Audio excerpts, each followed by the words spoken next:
Gusto mo bang magnegosyo, pero namamahalan kang umupa o mag-rent sa mga pwesto? Pues, eto na ang solusyon sa problema mo. Ito nga pala yung booth na nabili namin dito sa TikTok.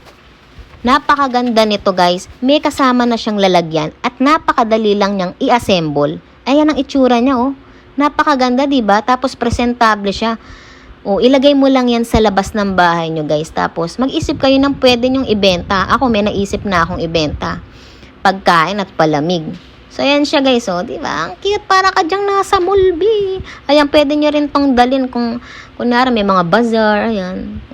Gusto nyong pumeso dyan sa palengke, sa bayan, sa mall. O, diba? Hindi mo na kailangan mag-franchise, B.